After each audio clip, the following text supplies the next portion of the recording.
할렐루야. 우리 다 함께 우리 마음을 정돈하시고 거룩하신 하나님께 예배드리겠습니다. 다 같이 기도하겠습니다.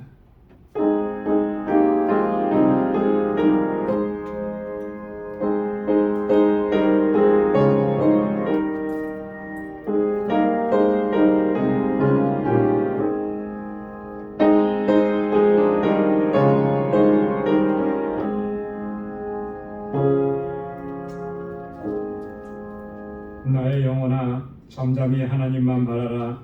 대저 나의 소망이 저로 쫓아나는도다. 오직 저만 나의 반석이시요 나의 구원이시요 나의 산성이시니 내가 요동치 아니하리로다. 나의 구원과 영광이 하나님께 있으며 내 힘의 반석과 피난처도 하나님께 있도다. 아멘. 자비하시고 은혜가 풍성하신 만군의 주 여호와 하나님 아버지, 성의로 지난 3일 동안도 저희들을 불꽃 같은 눈동자로 지키시고 보호하시며 그 권능의 손길로 인도해 주심을 감사합니다. 우리의 삶 가운데 하나님의 은혜가 아니면 우리는 단 한순간도 살아갈 수 없는 연약한 존재인데 항상 그 크신 사랑과 은총을 베풀어 주시고 날마다 은혜 안에 거하게 하심을 감사합니다. 이 저녁에 다시금 저희들을 불러주셔서 주님의 성호를 찬양하며 아버지께 예배하게 하셨사오니 하나님 이 시간 주의 보혈로 우리를 씻어주시고 정결하게 하시고 거룩하게 하셔서 주님 앞에 올려드리는 이 예배 산제사 되게 하옵시고 하나님 기뻐 흠양하여 주옵소서. 예비하신 주님의 은총으로 덧입혀 주옵소서. 예수님의 이름으로 기원하옵나이다. 아멘. 전능하사 천지를 만드신 하나님 아버지를 내가 믿사오며 그 외아들 우리 주 예수 그리스도를 믿사오니 이는 성령으로 잉태하사 동정녀 마리아에게 나시고 본디오 빌라도에게 고난을 받으사 십자가에 못 박혀 죽으시고 장사한 지 사흘 만에 죽은 자 가운데서 다시 살아나시며 하늘에 오르사 전능하신 하나님 우편에 앉아 계시다가 저리로서 산 자와 죽은 자를 심판하러 오시리라.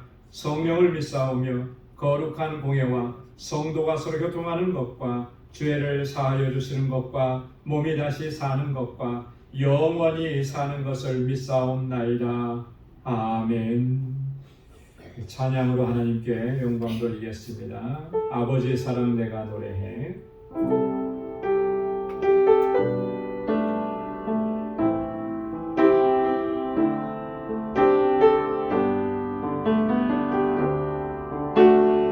아버지 사랑 내가 노래해. 아버지 은혜 내가 노래해.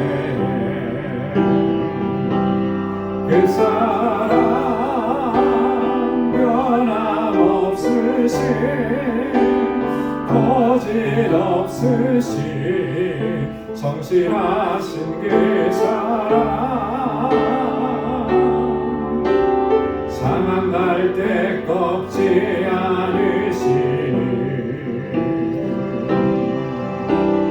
꺼져가는 등불 끄지 않는 그 사랑 변함없으신 거짓없으신 성실하신 그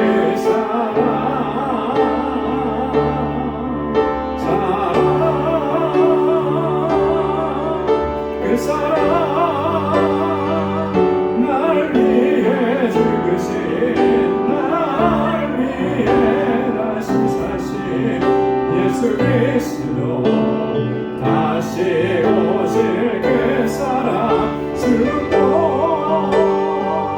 생명도 천사도 하늘의 어떤 권세도 그를 수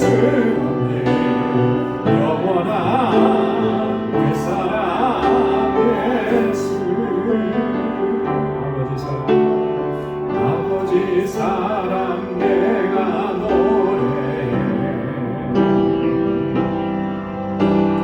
아버지 은혜 내가 노래해. 그 사랑 변함없으신 거짓 없으신 성실하신 그 사랑 상한 갈 때 꺾지 않으시니 거저가는 등불 끄지 않는 그 사랑 변함없으신 거짓 없으신 성실하신 그 사랑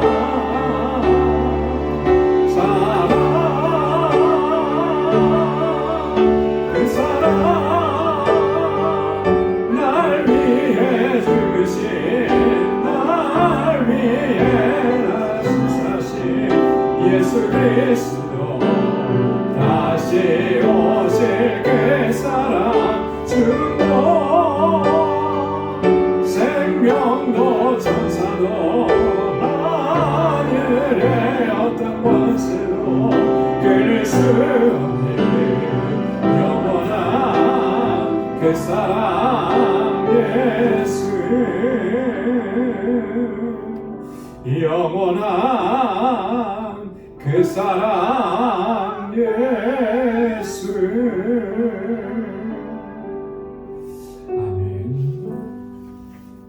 예수 십자가에 흘린 피로써 은장의 박수하면서 찬양하겠습니다. 예수 십자가에 흘린 피로써 그대는 씻기어 있는가 더러운 내 비게 하는 능력을 그대는 참으리하는가 예수의 보혈로 그대는 씻기어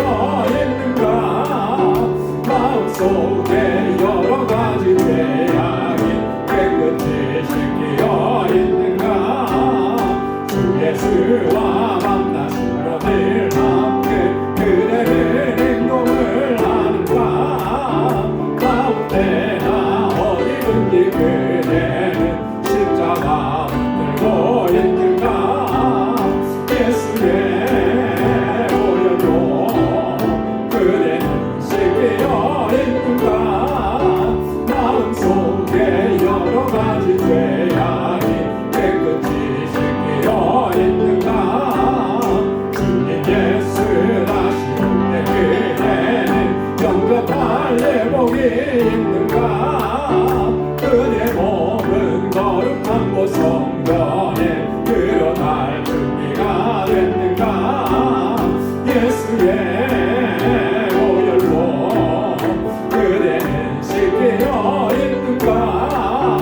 마음속에 여러 가지 죄악이 깨끗이 씻기어 있는가 모든 죄에 더러워진 내 몸을 주 앞에 지금 다 벗어서 샘물같이 솟아나는 보혈로 눈보다 넓게 씻으라 예수의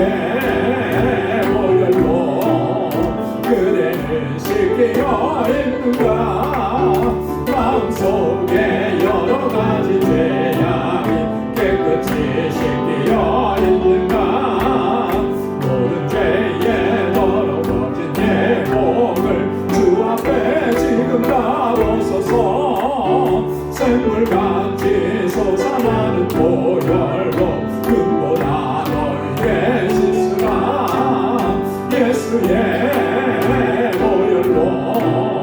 그대는 씻기어 있는가 마음속에 여러 가지 죄악이 깨끗이 씻기어 있는가 예수의 보혈로 그대는 씻기어 있는가 마음속에 여러 가지 죄악이 깨끗이 씻기어 있는가 아멘 나의 갈 길 다가도록 예수 인도하시니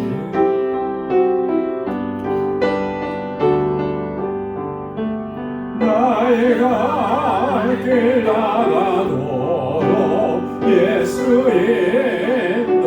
인도하시니 내 주 안에 있는 긍휼 어찌 심하리요 믿음으로 사는 자는 하늘 위로 받겠네 무슨 일을 만나든지 만사형통 말이라 무슨 일을 만나든지 만사형통 말이라 나의 갈 길 나가도록 예수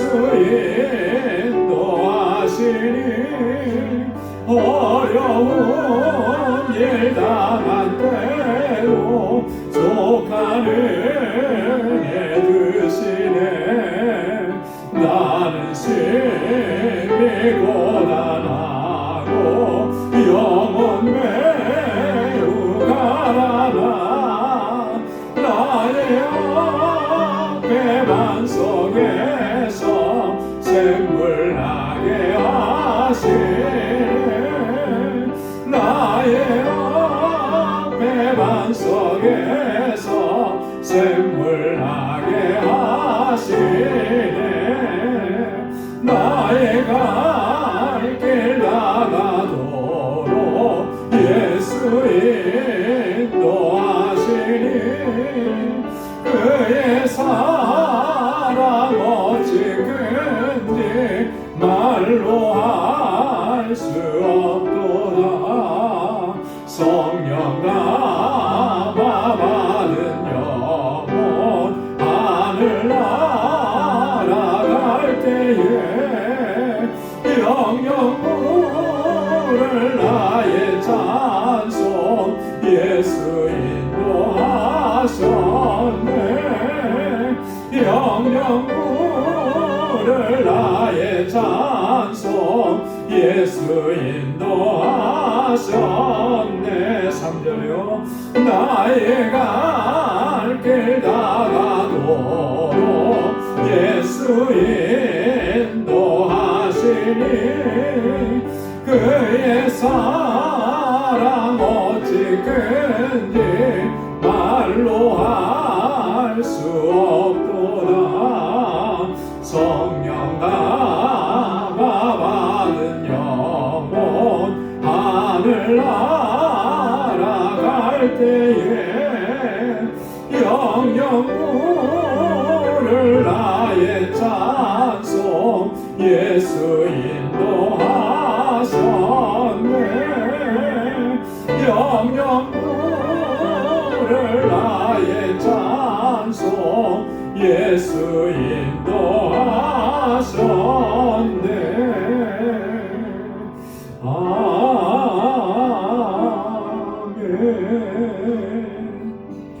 아멘. 우리 이 시간 다 같이 통성으로 함께 기도하겠습니다. 교회를 위해서 우리 교회에 세워주신 주의 종들과 우리 직분자들을 위해서 우리 교회에 주신 사명 잘 감당하는 믿음의 공동체, 사랑의 공동체 되게 하옵소서.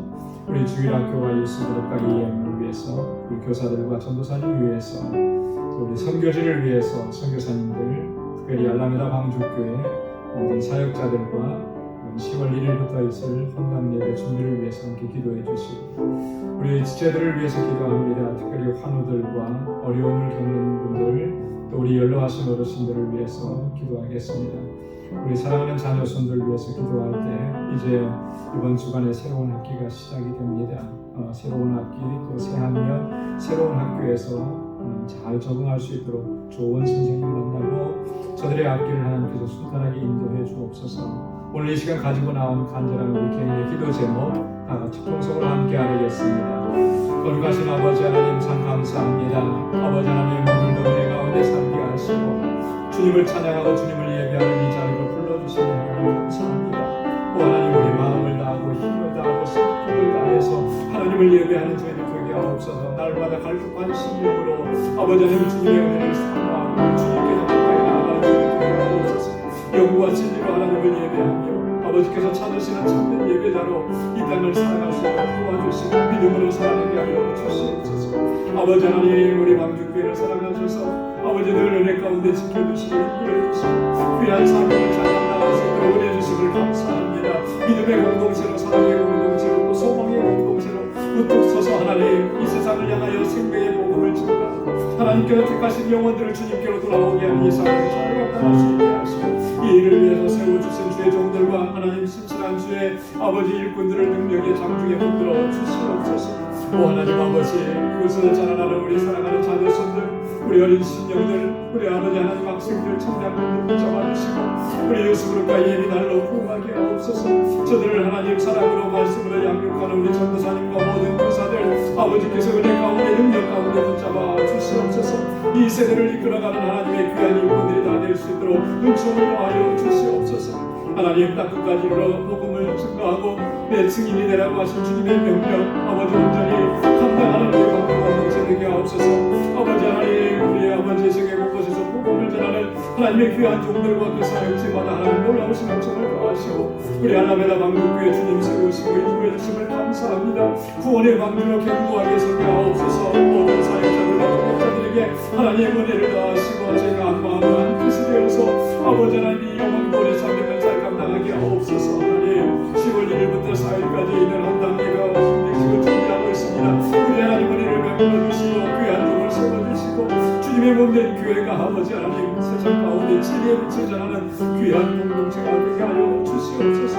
우리 사랑하는 지체들을 위해서 기도합니다. 우리 연로하신 어르신들 강건하게 붙잡아 주시고 영과 힘을 아버지 건강케 하여 주셔서 주님의 나라 소망하며 끝까지 믿음의 여정을 찾아가게 하옵시고 아버지 하나님, 우리의 삶의 질고로 인해서 하나님 고통 중에 신음하는 아버지 하나님 주의 자녀들을 만져주시고 위로하여 주시옵소서. 우리 사랑하는 성도들의 가정을 주님의 평강으로 지켜주시옵소서. 육신의 연약함이 있습니다. 아버지 치료가 쓰고 있습니다. 오 하나님 아버지, 주께서 치료하는 광선을 받아여 주시고 아버지 하나님 성령의 능력으로 치료하여 주셔서 아버지 하나님 말씀을 강건하게 하시고 주님의 이렇게 귀한 일들을 잘 감당하는 주의 신실한 종들로 세워 주시옵소서. 모든 염려와 근심과 걱정을 다 주님께 맡기게 하시고 우리의 낙심되고 주저앉을 때마다 하나님 우리를 다시 일으켜 세워주셔서 믿음으로 승리할 수 있도록 인도하여 주시옵소서. 오늘도 여러 가지 기도의 제목을 가지고 주님 앞에 나와서 이 시간 간구하고 기도합니다. 사랑하는 주의 종들의 기도에 하나님 선하신 응답을 허락해 주시고 매일매일의 삶 하나님의 임재 가운데서 주님의 역사하심을 체험하는 복된 삶이 되도록 도와주시옵소서. 하나님 아버지, 이 시간도 말씀으로 우리를 새롭게 알려주시고 주시는 귀한 말씀을 통하여서 다시 한번 우리가 견고하게 서서 하나님의 신실한 백성들로 설 수 있도록 은혜 허락하여 주시옵소서. 모든 감사와 영광 주님 앞에 올려드립니다. 예수님의 이름으로 간절히 기도드리옵나이다. 아멘.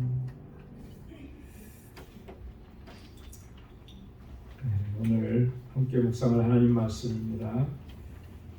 에베소서 4장 11절에서 16절까지 말씀입니다.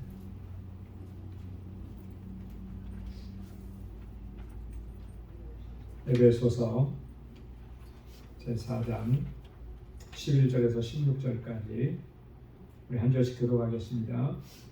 그가 혹은 사도로 혹은 선지자로 혹은 복음 전하는 자로 혹은 목사와 교사로 주셨으니 이는 성도를 온전케 하며 봉사일을 하게 하며 그리스도의 몸을 세우려 하십니다. 우리가 다 하나님의 아들을 믿는 것과 아는 일에 하나가 되어 온전한 사람을 이루어 그리스도의 장성한 분량이 충만한 데까지 이르리니 이는 우리가 이제부터 어린아이가 되지 아니하여 사람의 기술과 간사한 여기에 빠져 모든 교훈의 풍조에 들려 요동치 않게 하려 합니다. 오직 사랑 안에서 참된 것을 하여 범사에 그에게까지 자랄지라. 그는 머리니 곧 그리스도라.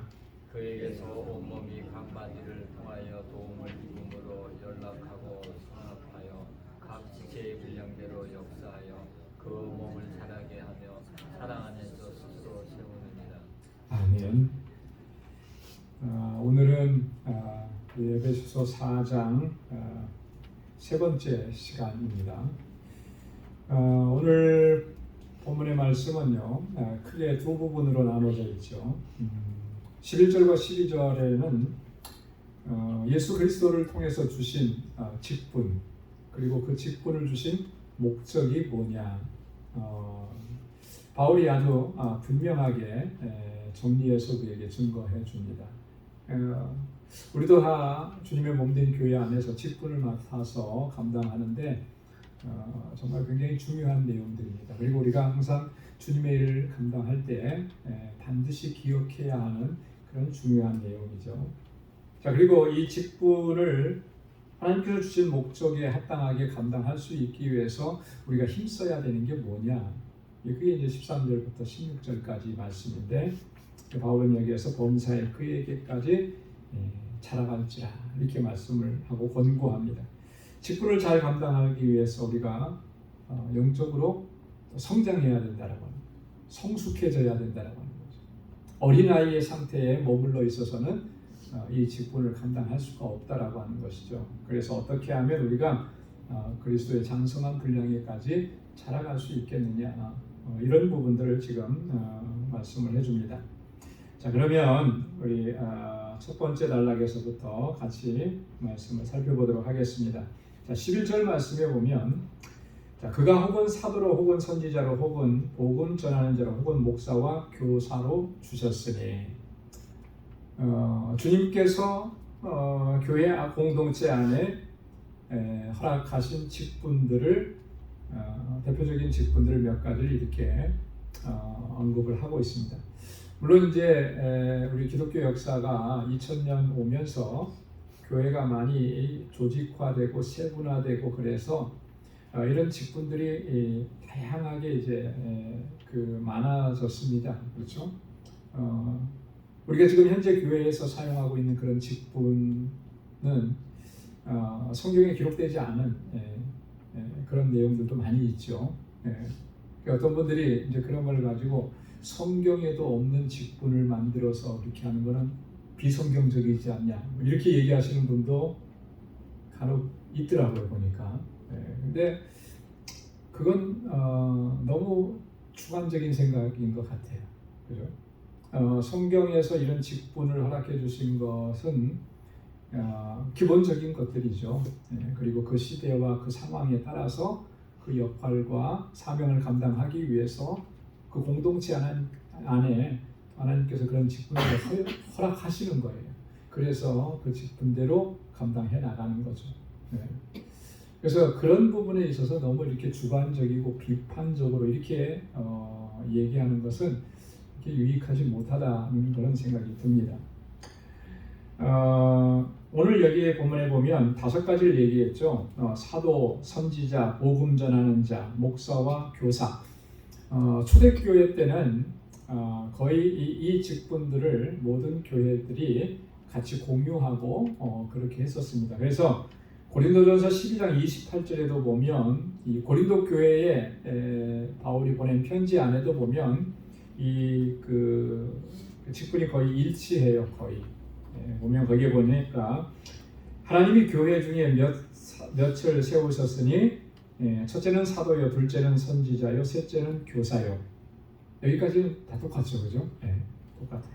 자, 그 다음에는 뭐냐면, 그 다음은 능력이요, 그 다음은 병 고치는 은사요, 또 서로 돕는 것과 다스리는 것과 각종 방언을 하는 것이라. 뒤에는 이제 은사에 대해서 나오죠. 직분과 은사가 같은 그 상황 안에서 나오는 겁니다. 이게 무슨 의미이겠습니까? 직분과 은사는 밀접하게 관계가 있는 거예요. 하나님께서 이 직분을 잘 감당하시기 위해서 또 은사를 허락해 주시는 거죠. 말씀을 전하는 자에게는 말씀의 은사를 허락해 주시는 거예요.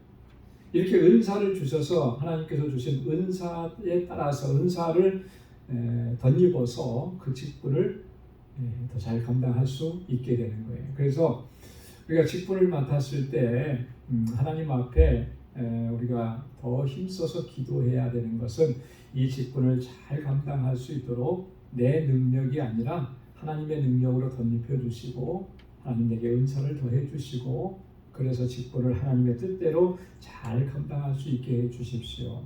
우리가 늘 그렇게 기도해야 할 줄로 믿습니다. 사도라고 하는 직분, 사도는 아포스톨로스라고 그러죠. 보냄을 받은 자라고 했어요. 그래서 통상적으로 사도하면은 예수님의 12제자를 가리킵니다. 그리고 사도 바울을 가리키고요. 또 초대교회 때는 예수님의 형제 야고보를 가리켜서 사도라 이렇게 불렀습니다. 이게 일반적인 개념이고 기본적인 사도에 대한 개념입니다. 자, 그런데 자, 사도라고 하는 말의 뜻이 뭐라고 그랬죠? 보내심을 받은 자. 그러니까 요즘식으로 말하면은 대사, 그죠? 다른 나라에 대사를 파송하잖아요. 그런 거예요. 정권 대사라고 그러죠. 그래서 그 나라에서 우리나라의 예를 들어서 최고 통치자 대통령이 그 사람에게 정권을 줘서 그 나라에 가서 나라를 대표해서 이렇게 일을 하도록 이렇게 맡기는 대사. 사도는 그런 의미입니다. 그래서 마태복음 28장 마지막 절에도 보면 뭐라고 했습니까? 예수님께서 제자들을 보내실 때에, 그죠? 주님께서 가지고 계신 그 권세와 능력을 다 이 제자들에게 허락해줘서 나가서 뭘 하라 그러는 거예요? 가서 복음을 전하고 모든 족속으로 제자를 삼고 또 세례를 주고 가르치고 주님의 말씀을 가르치고 지키게 하는. 이게 다 뭐냐면 예수님께서 이 땅에 계시는 동안에 하셨던 일들입니다. 그 일들을 다 누구에게 맡겨주신 거예요? 사도들에게 맡기신 거죠. 그러니까 이 사도라고 하는 그 직책은 사실 굉장히 중요한 그런 일들을 감당하는 직책이었다라고 하는 거죠. 그래서 초대교회 시대에 이 12사도들을 통해서 예수 그리스도의 복음이 증거되게 하셨던 것입니다. 자, 이 사도라고 하는 개념이 조금 더 이제 확장시켜서 그 의미를 확장시켜서 우리가 생각해 보면 사실 저와 여러분들 우리 그리스도인들 모두가 다 사실은 사도예요. 그렇죠? 사도라는 의미가 뭐라 그랬죠? 보내심을 받은 자예요. 무엇을 위해서 보내심을 받았습니까? 예수 그리스도의 복음을 위해서. 그러니까 우리 그리스도인들도 한 사람 한 사람이 다 그리스도의 복음을 위해서 보내심을 받은 자예요. 내 삶의 정황으로, 내 삶의 자리로.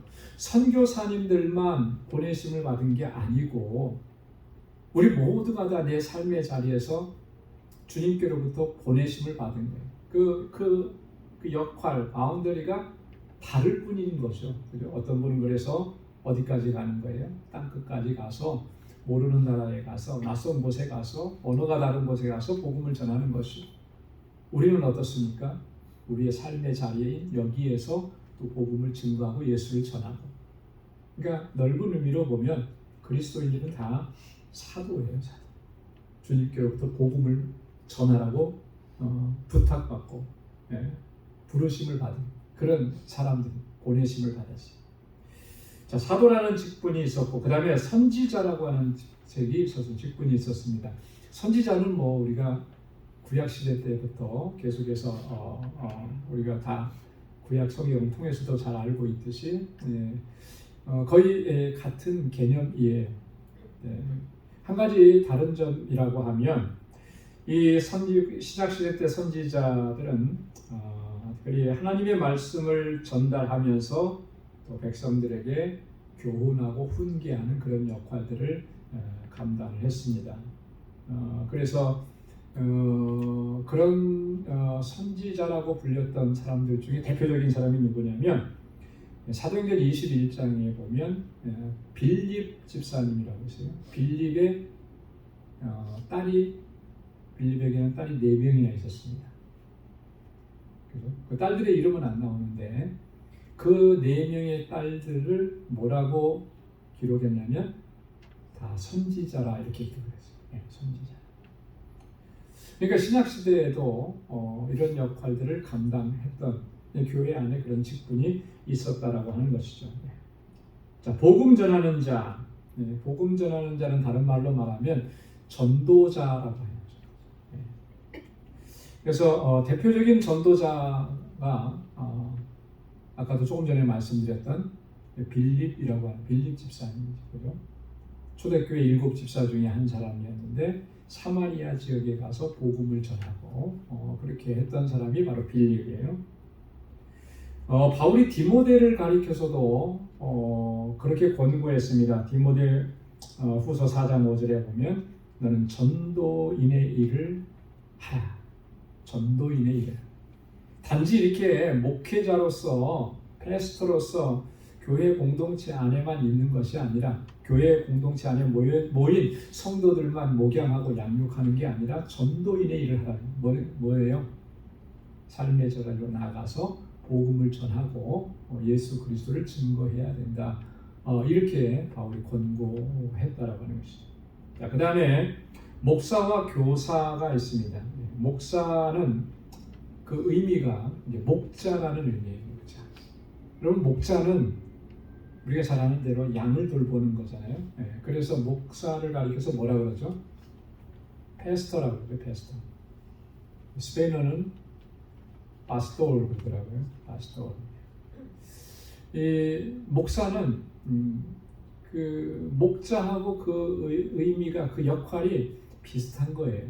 목자들이 양떼들을 지키고 보호하고 또 양떼들을 잘 먹이고 뭐 이렇게 하는 것처럼 목사도 마찬가지인 거예요. 하나님의 백성, 하나님의 양떼들을 말씀으로 잘 양육하고, 그죠?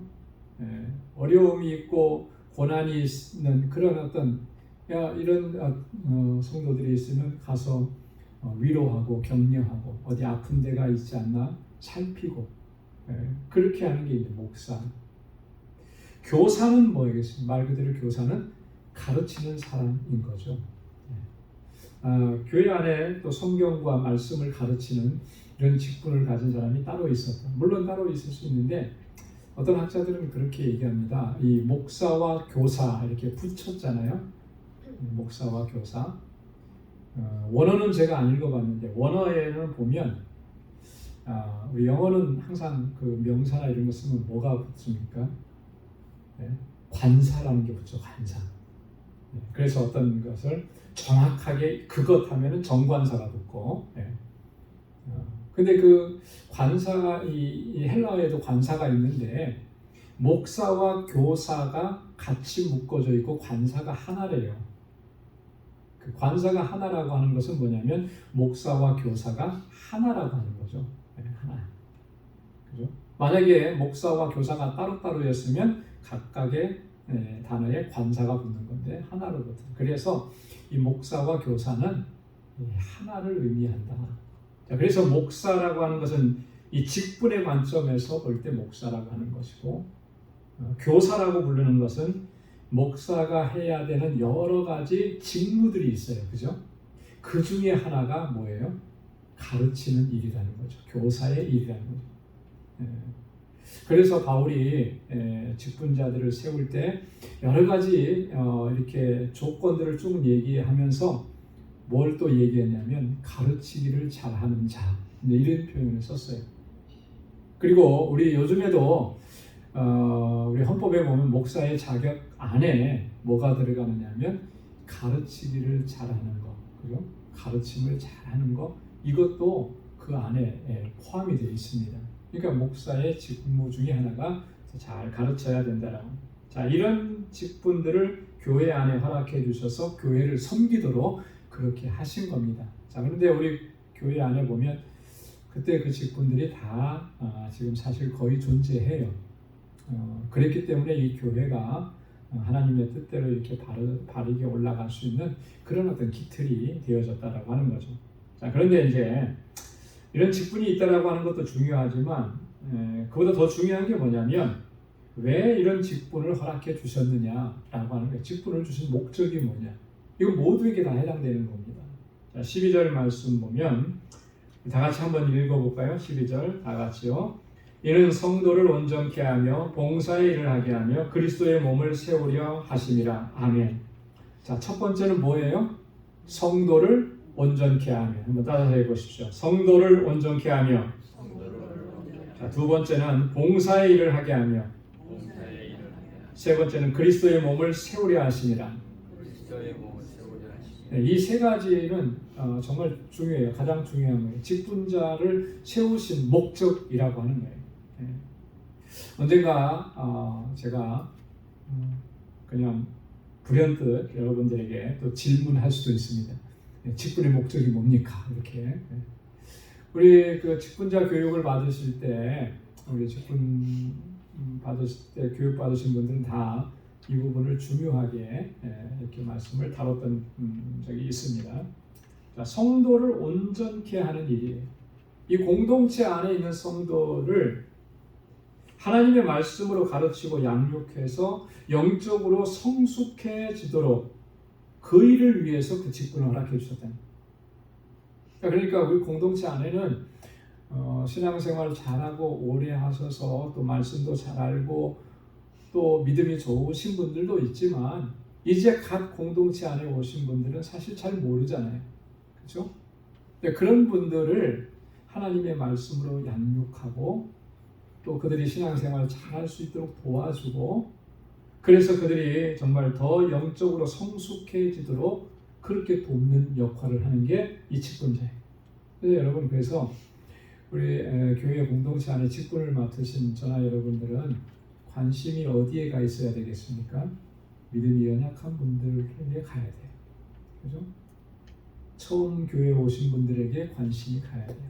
그래서 그분들을 하나님의 말씀으로, 기도로, 사랑으로 잘 양육해서 그들이 온전한 하나님의 사람으로 서기까지 우리가 멘토 역할을 잘 해줘야 되는 것입니다.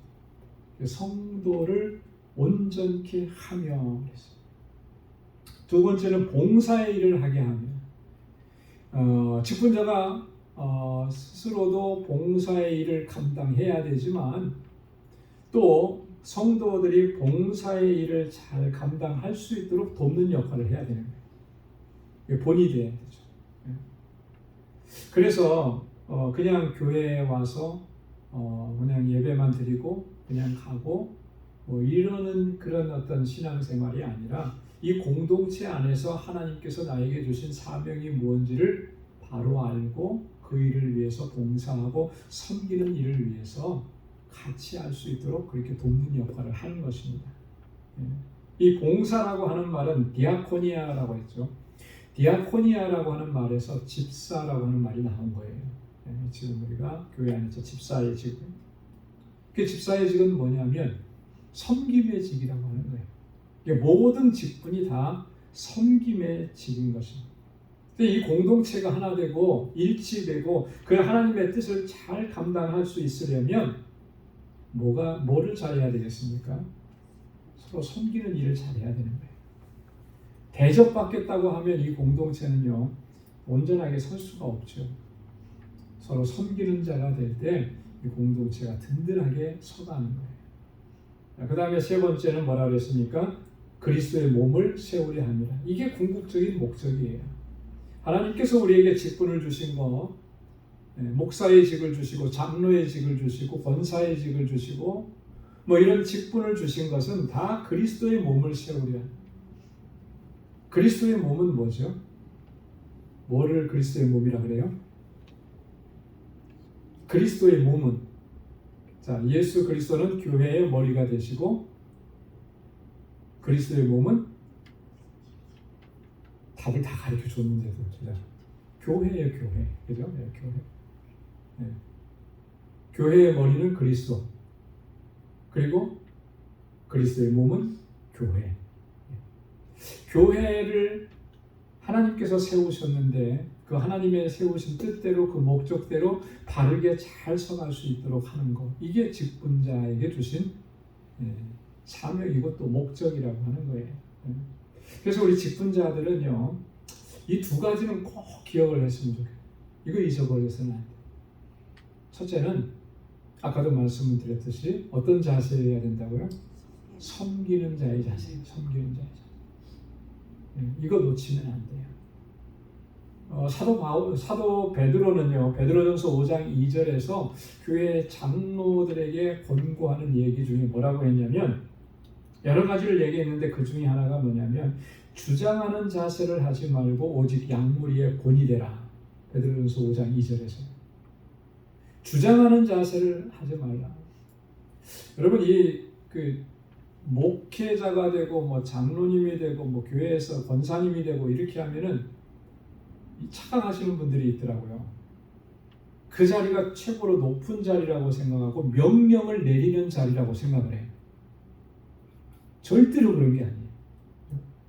뒷짐 주고서 명령을 하고 그래서 성도들이 일을 하게 하고 그렇게 하는 자리가 결코 아니라는 거예요. 근데 자꾸 그렇게 하는 일들이 직분을 어떤 계급적으로 이해를 하고 이렇게 이해하는 게 이게 정말 성경에서 말씀하는 것과 정반대로 가고 있는 거예요. 하나님의 뜻에서 멀어지는 거죠. 결코 그렇지 않아요. 바울도 그렇고 베드로도 그렇고 뭐라고 권고합니까? 직분의 가장 기본적인 자세는 섬김이라고 그랬잖아요. 섬김. 주장하는 자세로 하지 말고 어떻게 하라고요? 양무리의 본이 되라. 본이 되라. 본이 되라고 하는 말은 다른 말로 얘기하면 섬기는 자가 되라는 가장 낮은 곳에서 누가 보든지 보지 않든지 섬기는 자가 되라. 이거 잊어버려서는 안 되고요. 두 번째는 뭐냐면 이 교회의 덕과 유익을 끼치는 일을 하고 있느냐 이거예요. 덕을 끼치는 일인가? 내가 지금 하고 있는 길이 덕이 되는 일인가? 이게 나의 유익이 아니라 이 공동체에 다른 사람의 유익이 되는 일인가? 이거 꼭 기억을 해야 돼요. 고린도전서 10장 23절의 말씀에 보면 바울이 뭐라고 얘기했냐면 모든 것이 가하나 모든 것이 유익한 것이 아니야. 모든 것이 가하나 모든 것이 덕을 세우는 것이 아니다. 가하다라고 하는 말은 뭐냐면 자유함이 있다는 거예요. 그거 할 수도 있고 할 수 있는 자유가 있다는 거예요. 그러나 내가 할 수 있는 자유가 있다고 해서 그것이 정말 유익이 되느냐는 거죠. 공동체에 다른 사람이 내가 할 수 있다고 해서 했는데 그게 정말 다른 사람에게 덕을 세우는 일이냐, 그거 항상 살펴야 되는 거예요. 이 말을 했을 때 이 말이 정말 저 사람의 유익을 위한 거고 저 사람에게 덕을 끼치는 말인가 한 번 더 생각을 해야 되는 거죠. 그래서 이게 유익이 안 되겠다, 덕이 안 되겠다, 오히려 공동체가 더 힘들어지겠다, 그러면 아무리 내가 할 수 있는 자유가 있어서 그거는 멈춰야 되는 거예요. 멈추지 않으면 내가 그런 거 할 수 있는 자유가 있다고 해서 그냥 다 해버리면 공동체가 어려워지는 거죠. 다른 사람들이 오히려 상처받고 아픔이 되는 거예요. 그래서 이 두 가지는 꼭 우리가 기억해야 하는 것입니다. 그럴 때 하나님께서 우리에게 주신 직분을 하나님의 뜻대로 하나님 목적대로 또 잘 감당할 수 있게 되는 줄로 믿습니다. 자, 그 다음에 13절부터 16절까지는 자, 이렇게 직분을 잘 감당할 수 있기 위해서 우리가 어떻게 해야 되느냐, 이런 내용들을 이야기합니다. 자, 13절에 먼저 우리가 다 하나님의 아들을 믿는 것과 아는 일에 하나가 되어 온전한 사람을 이루어 그리스도의 장성한 분량이 충만한 데까지 이르리니. 한마디로 얘기하면 우리가 성숙해져야 한다라고 하는 거예요. 자라가야 한다라고 하는 거예요. 그리스도의 장성한 분량에까지, 그 분량이 충만한 데까지 우리가 이르러야 한다라고. 여러분, 그렇게 되지 않으면 이 직분을 온전히 감당할 수가 없다라고 하는 것을 이야기하는 것입니다. 자, 여기 보면 하나님의 아들을 믿는 것과 아는 일에 하나가 되어야 된다. 여러분, 이 공동체 안에서 우리가 믿는 것에 하나가 되어야 되고요, 하나님을 아는 것에 하나가 되어야 됩니다. 한마디로 말하면 이건 신앙의 일치라고 얘기할 수 있는데요, 이 신앙의 일치는 정말 기본적인 조건이 되는 거예요. 그래서 우리 과거에 우리 아주 오래오래의 선배 목사님들, 선배 성도님들은 기독교 역사 초기에 그래서 이 신앙의 일치와 하나됨을 위해서 만든 것들이 있어요. 그게 뭐냐면 여러 가지 신조들이라는 거예요. 신조, 믿음의 고백들이라는 거예요. 그 중에 대표적인 믿음의 고백이 뭐냐면 우리가 예배 때마다 고백하고 있는 사도신경이죠.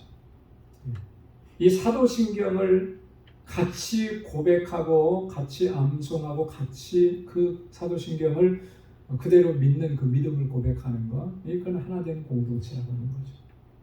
그래서 이 사도 신조가 초대교회 때는요, 이렇게 이단을 판별하는 기준이 됐어요. 그래서 거기에서 하나라도 예수 그리스도에 대한 신앙 고백에서 하나라도 다르게 얘기하면 그는 그 공동체 안에 있을 수가 없는 거죠. 그렇게 중요한 거예요. 신앙과 믿음이 일치되고 하나 되는 것. 예수 그리스도를 아는 것. 여기서 안다라고 하는 것은 경험적인 알을 얘기하는 거죠. 체험적으로 알아가는 거예요. 예수 그리스도를 경험적으로 알아간다라고 하는 말은요, 주님과 인격적인 교제가 항상 있다라고 하는 거예요. 그죠? 교제하지 않고 그 사람을 알아갈 수 있습니까? 그건 진정한 알이 아니죠. 그냥 정보를 통해서 아는 거죠. 주님과의 교제 안에서 또 주님의 말씀대로 순종하는 삶을 통해서 주님을 더 깊이 알아가는 거예요. 그래서 우리 모두가 다 그렇게 주님과 교제하고 주님과 더 깊이 사귀면서 그렇게 우리의 믿음이 성장해가고 온전한 사람을 이루는. 그래서 우리가 어디까지 자라가야 되느냐, 뒤에도 한 번 더 나옵니다만은 예수 그리스도에게까지 자라가야 하는 거예요. 그리스도의 장성한 분량이 충만한 데까지 이르리니, 이게 우리 사실은 교회나 우리 성도 개인이나 다 영적인 성장의 목표점인 것입니다. 주님을 닮아가라는 거죠. 에베소서 4장 15절 뒤에 나옵니다만, 오직 사랑 안에서 참된 것을 하여 범사에 그에게까지 자랄지라. 그는 머리니 곧 그리스도라. 누구에게까지 자라가야 된다고요? 머리이신 그리스도에게까지 자라가라. 이게는 우리가 그만큼까지 자라갈 수 있다라고 하는 그런 의미, 주님과 똑같아지고 주님과 같아진다라고 하는 의미라기보다는 주님을 닮아가라라고 하는 거죠. 주님의 마음을 닮아가고 주님의 행적을 닮아가고 주님께서 행하신 일들을 닮아가는 것. 이게 우리의 목표, 신앙 목표. 그 어린 아이들을 이렇게 보면요, 그 엄마 아빠하고 똑같이 말합니다. 그죠? 저희 단비도 보니까 말하는 투가 자기 엄마가 하는 말투 그대로 쓰고요. 사용하는 단어가 자기 아빠가 사용하는 단어 그대로 써요. 무슨 말인지도 모르고 그대로 그냥 쓰는 거예요. 이제는 나이가 조금 이제 되니까 이게 탁탁 그 문장이나 단어를 빨리빨리 픽업을 하더라고요. 그대로 말을 해요.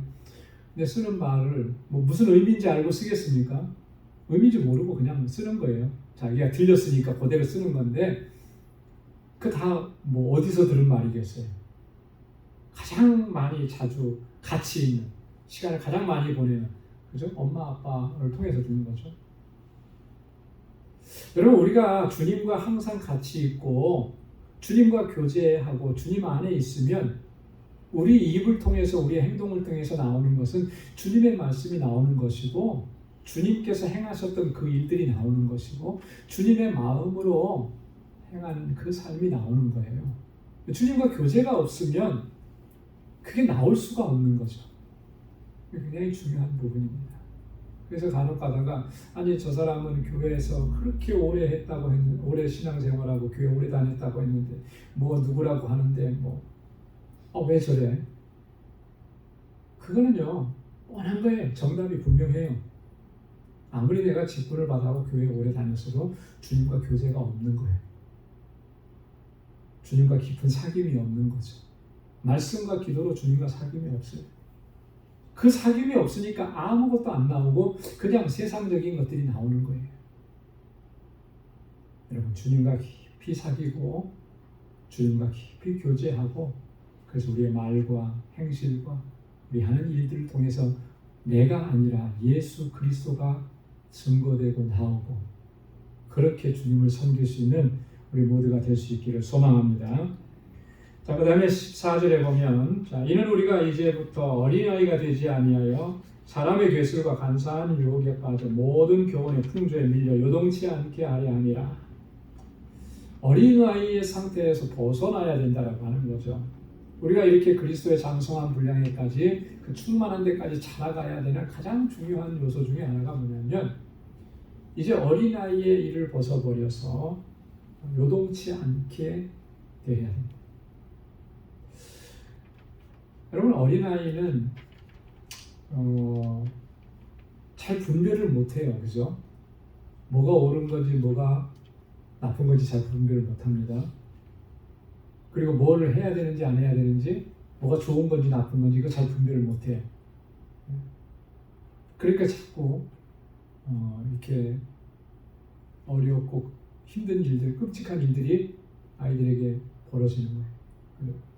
그냥 사탕 하나만 주면 그 사람이 좋은 사람인 줄 알고 쫓아가서 결국은 실종되고 비극적인 일들이 일어나고 이런 일들이 있는 거예요. 분별력이 없잖아요, 아이들은. 이 상황이 지금 어떤 상황인지 잘 모르고. 신앙적으로도 마찬가지입니다. 우리가 영적으로 어린아이의 상태에 있으면 여기 뭐라 그랬습니까? 사람의 괴술과 간사한 유혹에 빠져 모든 교훈의 풍조에 밀려서 요동하게 되는 거예요. 그래서 작은 일에도 흔들리게 되고요. 작은 유혹에도 쉽게 넘어가 버리고. 왜냐면 한국이 전 세계적으로 이단이 굉장히 많다 그러잖아요. 그죠? 뭐 지금은 뭐 한국에서뿐만 아니라 전에도 한번 말씀드렸죠. 뭐 브라질 같은데. 그래도 신옥주라고 하는 사람은 요즘에 어디가 괌에 갔다 그래요. 괌에. 거기 갔다 가면 여기가 천국이라고 해요. 사람들 끌어모으는데 저기를 누가 가나 했는데 거기 간 사람들이 엄청 많은 거예요. 자기 재산 다 집어넣고. 신앙이 어리고 아직 잘 모르고 이런 사람들을 유혹해서 분별력이 없을 때 그 사람들을 끌어들여서 그렇게 가버리는 거죠. 이게 얼마나 위험천만한 일입니까? 그죠? 우리가 영적으로 신앙적으로 어리다라고 하는 것은 이렇게 위험한 거예요. 사람의 괴술에 쉽게 넘어가고 간사한 유혹에 빠지게 되고 거짓 교사들의 그런 유혹에 넘어가게 믿음이 흔들려 버리고.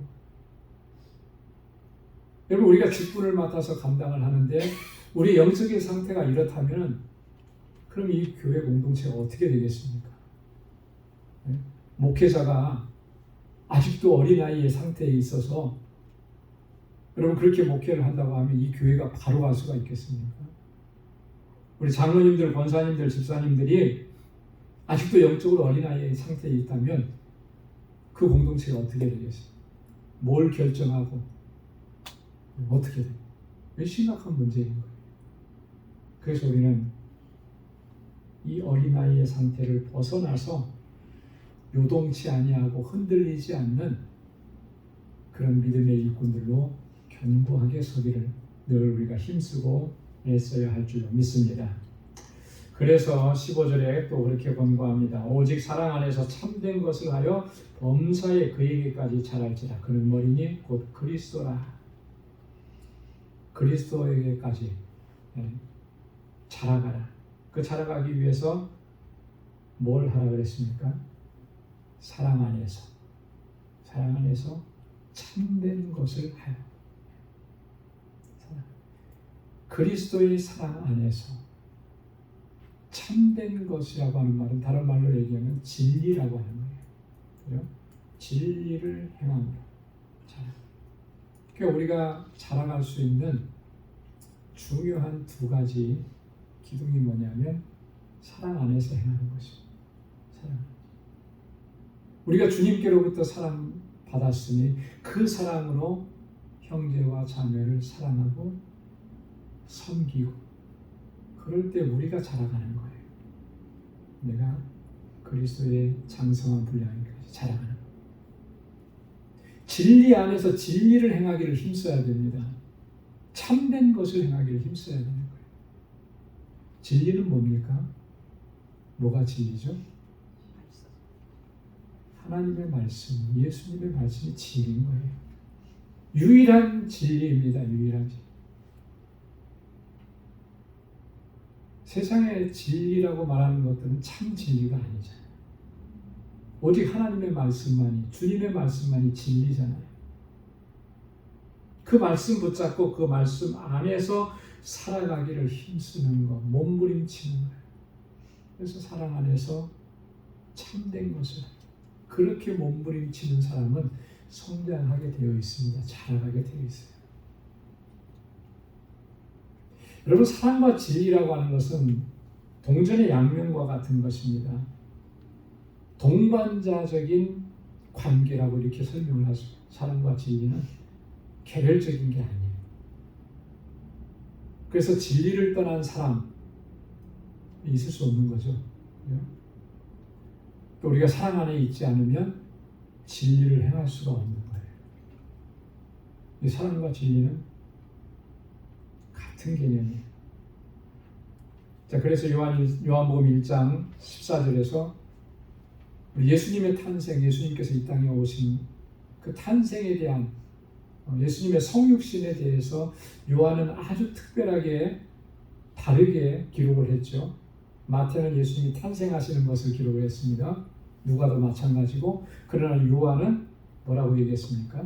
말씀이 육신이 되어, 말씀이 육신이 되어. 예수님을 말씀으로 설명을 하고 우리에게 증거하는 거예요. 거기에 보면 말씀이 육신이 되어 우리 가운데 거하시며 우리가 그 영광을 보니 아버지의 독생자의 영광이요 은혜와 진리가 충만하더라. 한번 따라서 해보십시오. 은혜와 진리가 충만하더라. 그리스도 안에는 뭐가 충만해요? 은혜와 진리가. 이게 은혜라고 하는 말은 다른 말로 얘기하면 사랑이라고 얘기하시잖아요. 그죠? 사랑과 진리가 충만하더라. 자, 그렇기 때문에 우리가 사랑과 진리 안에서 행해야 하는 것입니다. 그럴 때 그리스도께서 우리를 자라가게 하시는 거예요. 주님을 닮아가게 하시죠. 자, 여기서 한 가지 더 생각해야 될 거는요. 여러분 생각해 보시죠. 그리스도는 교회의 머리라고 했잖아요. 그죠? 그리스도는 교회의 머리라고 했을 때 그게 의미가 뭘까요? 여러분 어떻게 이해하십니까? 그리스도는 교회의 머리입니다 하면 우리가 뭘 생각을 해야 될까요? 그리스도는 교회의 대장입니다. 네? 여러분, 그리스도는 교회의 머리라고 했을 때 우리가 꼭 기억해야 되는 것은 뭐냐면 우리가 그리스도의 말씀에 순종하고 따라야 합니다. 그 의미를 담고 있는 거예요. 그죠? 자, 머리라고 해서 대장이라고 이해했다. 그러면 대장이면은 우리는 어떻게 해야 되는 거죠? 대장을 따라야죠. 대장을 순종해야죠. 대장한테. 교회가 그리스도가 교회의 머리라고 하는 것은 바로 그런 의미를 담고 있는 거예요. 그래서 우리는 절대적으로 우리의 머리 대신 주님께 순종하고 주님을 따라야 할 줄 믿습니다. 자, 16절에 그에게서 온 몸이 각 마디를 통하여 도움을 입음으로 연락하고 상합하여 각 지체의 분량대로 역사하여 그 몸을 자라게 하며 사랑 안에서 스스로 세우느니라. 자, 그에게서 주님께로부터 온 몸이 각 마디를 통해서 도움을 입고 서로 어떻게 됐다 그랬습니까? 연락하고 상합했다. 교회의 모든 것은 오직 예수 그리스도로 말미암는다라고 하는 말씀인 것이죠. 교회는 그리스도로 말미암는 거예요. 그리스도 외에 다른 것들로 교회가 존재하거나 어떤 일들을 하거나 이렇게 할 수는 없다는 거예요. 그러면 더 이상 그건 교회가 아니라고 하는 거죠. 이 교회의 주인은 우리 주님이시잖아요. 마태복음 16장 18절에 주님께서 베드로의 신앙 고백을 들으시고 나서 뭐라고 말씀하셨습니까? 이 반석 위에 뭘 세우시겠다고요? 내 교회를 내 교회. 주님의 교회를 세우십니다. 그러니까 이 교회의 주인은 주님인 것이죠. 그래서 주님으로부터 모든 것이 나오는 거예요. 사람으로부터 나오는 거 아닙니다. 이 교회를 누가 세웠느냐, 창립자가 누구냐, 이거로부터 나오는 게 아니에요. 그러면 그 교회는 벌써 하나님의 뜻에서 멀어진 거예요. 참된 교회라고 얘기할 수가 없는 거죠. 교회가 온전하게 세워지는 과정을 여기서 얘기하는데 서로 연락하고 상합한다 그랬잖아요. 연합을 얘기하는 거잖아요. 그렇죠? 상합이라고 하는 게 서로 만나서 결합한다 그런 의미예요. 서로 삼자. 교회는 우리 모든 지체들이 서로 연합하고 하나를 이루어야 돼. 그래서 주님의 지시에 순종할 때, 그럴 때 그 공동체가 건강하게 성장해 나가고 주신 사명을 잘 감당할 수가 있는 거예요. 이 일을 위해서 각 지체의 분량대로 역사하신다 그러죠. 이 일을 감당하기 위해서 우리 각 지체에게 분량을 주신 거예요. 다른 말로 얘기하면 은사를 주시고 직분을 주셨다라고 하는 거죠. 누구에게는 이런 은사와 직분을 주셨고 누구에게는 이런 은사와 이런 직분을 주셨고, 뭐 이게 더 나은 것이고 이게 덜한 것이고 이런 거는 하나도 없는 거예요. 하나님의 뜻이 그 안에서 그 일을 감당함으로 그 부분을 채워줌으로 온전하게 되게 하시고, 여러분 자동차 다 타고 다니시잖아요. 자동차 안에는 부품이 몇 가지가 들어있을까요? 잘 모르겠어요. 하지만 아는 거 하나 있어요. 굉장히 많이 들어간다. 그 굉장히 많이 들어가는데 그 부품 하나하나가 쓸데없이 들어가 있는 건 하나도 없는 거예요. 그죠? 다 거기에 쓸모가 있는 거고, 만약에 거기에 문제가 생기면 자동차가 움직이는데 문제가 있어요.